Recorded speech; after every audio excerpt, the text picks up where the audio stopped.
We're all connected, all the time, right? A quick text here, a DM there. It's just how we run our lives now. But have you ever stopped to think about the hidden cost of all that chatter? Today, we're going to dig into the unspoken rules and, the very real anxieties that come with our digital world. Okay, let me ask you something. Ever been left on red? You know the feeling. You send a message, you see those two little blue check marks pop up, and then crickets. Just silence. It's this universal feeling now, and honestly, it can be super unsettling. And look, this isn't just some tiny, fleeting annoyance. For a lot of people, like Ronnie, who was part of a study on this very thing, that silence, it creates a ton of anxiety. Her experience really shines a light on the fact that this is a real emotional thing for so many of us. So this feeling is so common, so recognized, that researchers have actually given it a name. Let's explore how this tiny little feature, which was supposed to make things easier, kind of turned into this modern tool for social pressure. And that term is silent blue digital rejection. Pretty descriptive, right? It's that specific feeling you get when you know the technology worked, the message was seen, but the person on the other end just ignored you. It's a whole new kind of social rejection, tailor-made for our digital age. And the fallout from this? It's pretty significant. The research points to this whole cocktail of bad feelings. People feel neglected, isolated. Some get angry or sad. And for a lot of us, it just kicks off this spiral of self-doubt. You start overthinking everything. Why didn't they reply? Did I say something weird? It's a total anxiety rabbit hole. And, who it is really matters a lot. Getting left on read by some casual acquaintance? Annoying, maybe, but you move on. But when it's your best friend or your partner? Whoa. Those feelings of neglect and anxiety just get dialed way, way up. Like one person in the study said, "For my close friends, I don't want to be the last person left unseen." That hits hard. But it's not just about the read receipts, is it? Our online chats are packed with this kind of digital body language. All these little clues and signals we use to figure out tone and meaning when we can't actually see someone's face or hear their voice.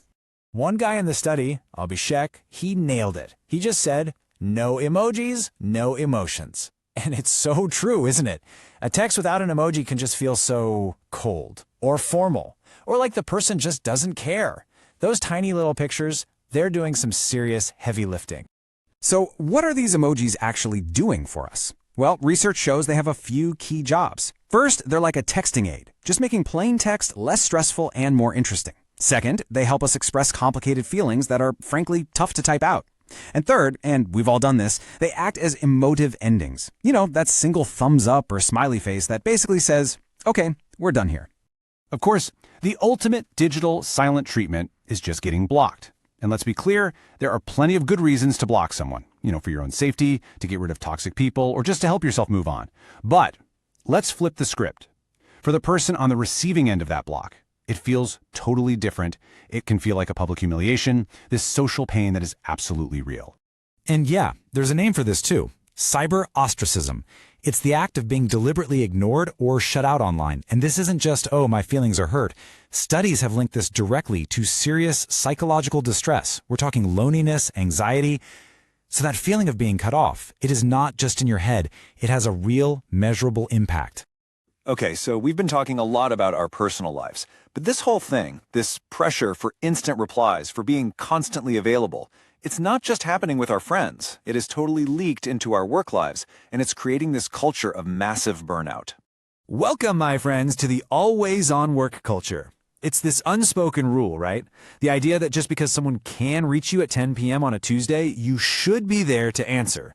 The line between work and home has basically evaporated, and the pressure to be constantly online and responsive is just immense. And this isn't just a feeling. We've got the numbers to back it up. During the pandemic, the average person started working an extra 2.5 hours every single day. That clear end-of-the-day work feeling, it just poof, vanished for a whole lot of people. But here's the crazy part. All those extra hours, they don't mean we're getting more done. Not even close. A Stanford study looked at this and found that our productivity tanks after about 50 hours a week. It hits its peak around 55 hours, and then, get this, working 70 hours gives you the exact same output as working 55. It's the law of diminishing returns in action big time. And this always-on pressure, it doesn't hit everyone the same way. It actually makes something called the motherhood penalty even worse. The reality is, women still handle most of the childcare and home responsibilities. So when the expectation is that you have to be available 24/7 for work, it disproportionately penalizes working moms when it comes to pay and promotions. It's a huge driver of inequality. Okay, so this all sounds pretty bleak, right? What do we do about it? How do we fight back against this constant demand on our attention? Well, the good news is people are fighting back. There's a real movement to reclaim our time and our focus, and it's already happening. At the individual level, people are actually using tech to fight tech. You've got these apps like Unseen that are getting super popular. What do? They let you read your messages without sending back those little blue ticks. Their tagline is perfect: move online like a ghost. I mean, that's a direct pushback against the social pressure we've been talking about this whole time. But individual hacks can only go so far.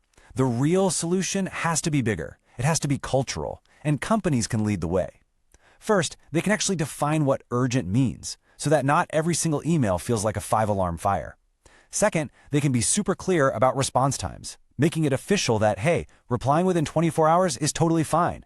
And finally, they need to actually enforce time off, mandate vacations, and seriously encourage people to log off after work.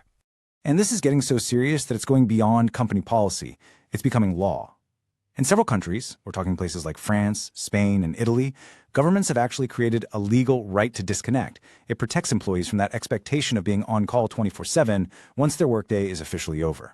So all of this brings us to one final big question. Look, the tech for instant connection is not going anywhere. But as we've seen, that constant connection has real hidden costs to our mental health. So as we build the next generation of communication tools, we have to ask, shouldn't they do more than just connect us? Shouldn't they also be designed to protect our peace?